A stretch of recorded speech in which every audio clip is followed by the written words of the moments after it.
Hey, it's Chad Taylor backstage at the Varsity here in Dinkytown on Mix949.com. Hanging out with Andy Grammer. Did you say Dinkytown? Dinkytown, they call it down here. Am I? I didn't know that. We're on the campus pretty much of the University of Minnesota, Dinkytown. Good to be in Dinkytown. Yeah. Let's go on. Well, it's good to have you back in Minneapolis. It's great to be here, man. I mean, love Minneapolis this place. always shows you love. They do. It's honestly, when I was first getting started, I booked a bunch of college shows here, and that like kept me alive in the beginning of my career. So I have a lot of love for this place. There's not too many people that can keep coming back, and a couple times a year and sell out venues. Yes. And you do that. Oh man, it's amazing. Yeah, really, really good people here. Where are you originally from? Where's Grew home? up in New York. Been in LA now for about 10 years. Do you dig the West Coast over the East Coast, or the East Coast over the Both West? are really great. Anytime I go to New York, I'm like, man, this place is amazing. I kind of want to live here. But I enjoy the weather of the West Coast. It's nice. So you and your wife you've kind of Yeah, roots there now? we're in the West Coast, yeah. We got a new album. I mean, within, 3 or 4 weeks it'll be out? It's coming so soon. I'm so excited. I think it's really good. Your best work I don't know how to I don't want to sound braggy, but I think it's really good. Your best work to date? Best work to date, for sure, no question, in my opinion. And it comes out when? It comes August 5th. And it's called? Magazines or novels. So where'd you get this title? Right? So I feel like the way that people are listening to music right now is either really flippantly or they dig in intensely. There's like no middle ground. If you're just like listening to something that you don't know very well, you're like, all right, and you check the first 15 seconds down on iTunes, you're like, let's like flipping through, like, okay. Or you like me right now, the Coldplay album is like taking over my life. Or you like dig in deep. And I think there's those two spectrums of like listening to music, and I'm hoping, I put the or in there, I hope it falls.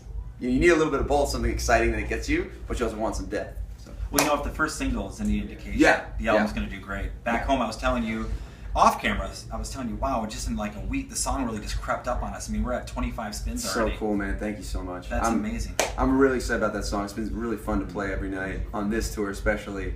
It's the best song of the set for sure. And if you haven't picked up Back Home, it's on iTunes. Yeah, it's on iTunes. Yeah, check it out. So they can grab it. They can also pre-order the album, correct? Pre-order the album. Yep, you get a song called Forever if you do that, which is pretty cool. And go to AndyGrammer.com. AndyGrammer.com. Everything's iTunes, there. Everything's there. Yeah, for sure. You're in the middle of a summer tour. Yep. Headlining tour. Are you going to go out this fall as well? Yeah. You're pretty much a road dog. A road dog. Yeah, we're lining up exactly where we're gonna go, but we'll be back out in the fall for sure. Who are you digging? I mean, if somebody was to steal your iPod, Yeah. what would they find in there?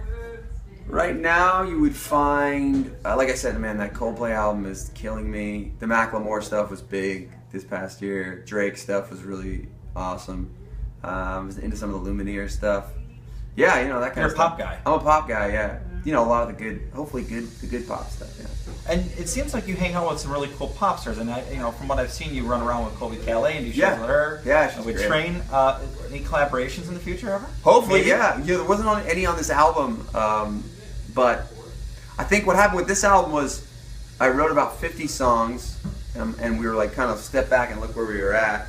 And if we'd had more of what we needed, maybe I would have went after some collaboration stuff. But I really looked at like the first 50 and was like, I don't think these are good enough at all. Is it hard to narrow those 50 down to like 13, 12? It's whatever really you hard, but I did those 50 and I was like, man, if I put out an album with these 50, it would be like, I wouldn't have that feeling of everyone needs to hear this. And so then I just wrote another 50, and now I feel like I have that. I have like, oh man, everybody, please listen to this album. I promise I think it's really good. Well, you have our support. Thank you so much, man. I appreciate it.